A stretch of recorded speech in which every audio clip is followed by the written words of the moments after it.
happy Friday. I hope you're having a very magical Friday. I had a very tough Friday. Oh my God. It's always when I'm going on vacation very soon that things go mental at work. And I mean, I didn't have a minute to breathe today. It was so horrible. Oh, but it's Friday. And as soon as 5 o'clock came, I was like, okay, this is done. I am done. I'm not thinking about this. 2 more work days and I am on vacation. So, drinking a Dogfish Head Namaste. Very hard to get now. Very, very hard to get now. And the little guy across town put this in the fridge for me. It was warm on the shelf, and I said it won't be here. So he put it in the fridge for me. I said I'll pick it up lunchtime on Friday, and he had it there for me. So it was really fun. Almost impossible to get now. Oh well. Update on Dad. We got him to the hospital. We got up at 5 o'clock in the morning. Got him to the hospital Tuesday. They prepped him. They got him all ready to roll. Me and Mom went up to the coffee shop to wait it out. About 2 hours. We're looking at our watches saying he'll be done any minute now. The hospital advocate came and found us. Told us to come downstairs. They didn't do anything. And we're like, what the hell is going on? And the surgeon took one look at his swollen feet and lower legs and said, we can't do this. So they called his doctor, regular doctor, and an infection specialist, because they're afraid there could be an infection in there. And if there's any hint of infection, as you know, they will not do any surgery. So they put him on antibiotics. They gave him a special cream to put all over his feet and legs. Got to go back to the regular doctor in a week to 10 days for clearance again, and then they schedule another surgery. And like I said, this surgeon only does it twice a month, and the wait could be, I don't know, but whatever. I'm happy. I'm relieved. I mean, of course, I wouldn't want them to do it if he had any infection or anything, or there was going to be any problem. Like Skitty said, it just wasn't, meant to be, and things happen for a reason, and that's what I said. So that's fine. He's home. I can relax. I mean, he's obviously in pain, but it's better than having him have some problem. So kind of relieved, because I can really enjoy the phonograph show now. I don't have to worry about him being in the hospital and all that stuff. So anyway, I hit a couple of thrifts and I found some really fun things. I found these mid-century Christmas tins. This one is a really cool shape, and this one's really pretty. I love this. And the tins that they sell these days are all imprinted. These are like embossed. They're all raised, textured, really, really, really neat. And I love these. Very pretty. I also found this book, Musical Gumbo, The Music of New Orleans. Doesn't that look great? That is really fun. Really excited about that. Very fun. I also found 4 Bakelite, the little things that you put underneath the legs of a table, of a table or piece of furniture. I guess it, keeps from messing up your rug or wearing out your rug. But these were Bakelite, and they still had their advertising cardboard inside. They were so cool, and it said Bakelite, right on the cardboard and everything. So there were 4 of those in the package, the Bakelite ones, and I put them under the feet of the phonograph cabinet that I got for the for the talkaphone. And it's just so fun. And also in that bag was a little old glass one, which is really cool. It's a dark glass and it has a crown in the center. But I'm using that extra one, that fifth leg, for my used needles. So I can throw them in there as I'm playing and then just dump the whole thing in the garbage when I'm done. So it's really fun. We are listening to that record I showed you the other day, Raisins and Almonds, Cha-Cha-Cha. Remember that great cover? It's a great record too. It makes me want to dance for sure. If I had the energy, because I really don't after this day of work. Oh my God. It was insane. Okay. I found these very strange records. I found 5 of them. Very interesting. They're called Businessman's Record Club, okay? And I found 5 different ones. This one is Sell Yourself Rich by G. Worthington Hipple. Now these sound very, well this is actually 1962, but that name really sounds 50s, early 60s, doesn't it? G. Worthington Hipple. And all these records remind me of that movie Death of a Salesman, which was like probably late 50s, early 60s. Probably more like early 60s. And all these salesmen that do these records kind of remind me of those guys. Kind of really, really fun. This is going to be really interesting. Sell Yourself Rich. How fun. And these are in great shape because how many times is somebody going to listen to them, you know? It's like an educational record. They'll listen to it once and whatever. How to Sell It Better by Ed J. Haggerty. So fun. Use your eyes, use your ears, use your mouth, and practice. Isn't that fabulous? This one is Hot Button Salesmanship by Jack Lacey. Lacey Sales Institute. Look at that. How fun. The Law of Averages, Changing the Ratio, Selling Pressure, the Hot Button Approach, the Demonstration, and the Close. And I love the way they talked in those days. They had like they were very serious. It was never very, very different from today. And earlier in the century that you got, it was even weirder, but this is going to be very fun to listen to.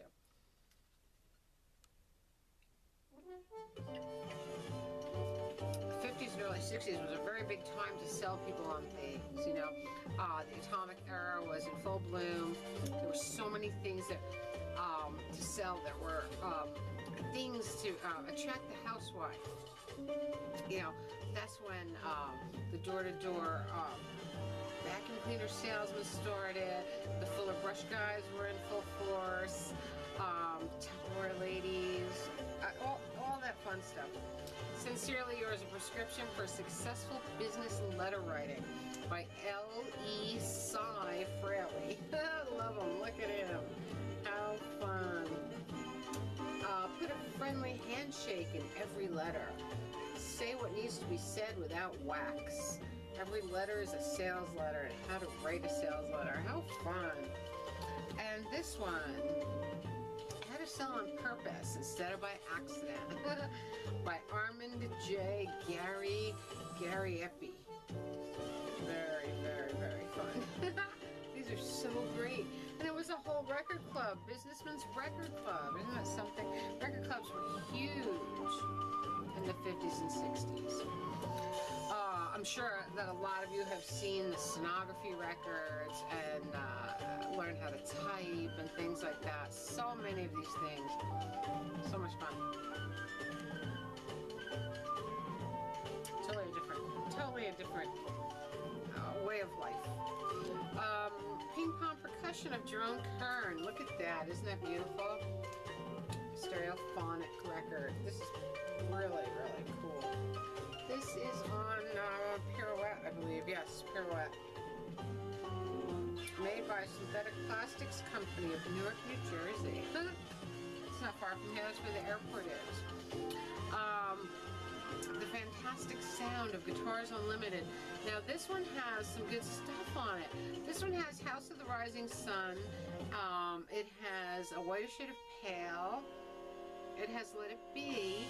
It has Obladi. Obladi is one of, to me, probably the worst ever Beatles song. I could never get into it. It's awful. But anyway, it does have Let It Be on it. And this is a phase 4, so we like those. This is beautiful. The classical guitar works by Haydn, Mozart, Solar, and Paganini. This is Elliott Fisk. I love guitar. I just love acoustic guitar, and classical guitar is absolutely beautiful. John Williams is a brilliant classical guitarist, and I've been into him for years. Elliott Fisk, I'm not really familiar with, but I'm sure I will love this. Very beautiful. This is actually a newer record, 1983. You can almost tell by the cover, really. A Night in the Tropics. This is the Louis Moreau Gottschalk Symphony, A Night in the Tropics. And the other side is Morton Gould, Latin American Symphony. Look at that, I just loved the cover. And I am a Morton Gould fan, so that should be very interesting.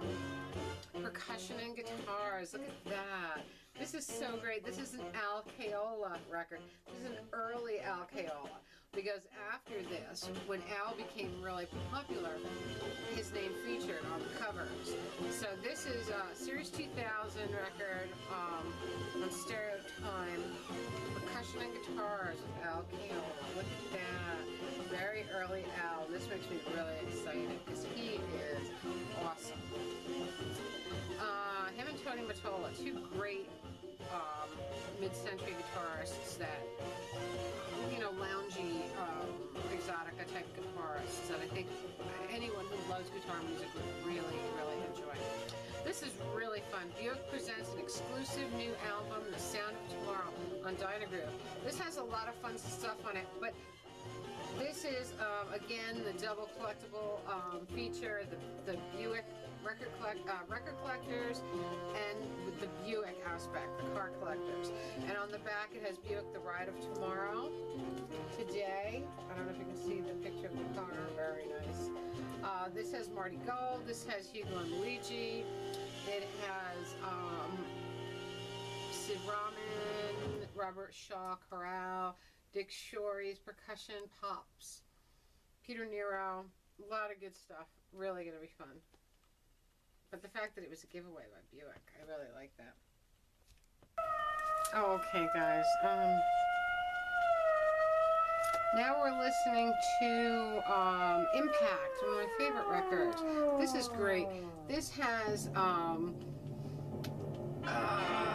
this is Buddy Morrow Orchestra, and this has stuff from really good, what do they call it, like cop music. I don't know how else to call it, but we have on here, or like noir. We have, this is the Naked City from the TV series Naked City, which is playing now.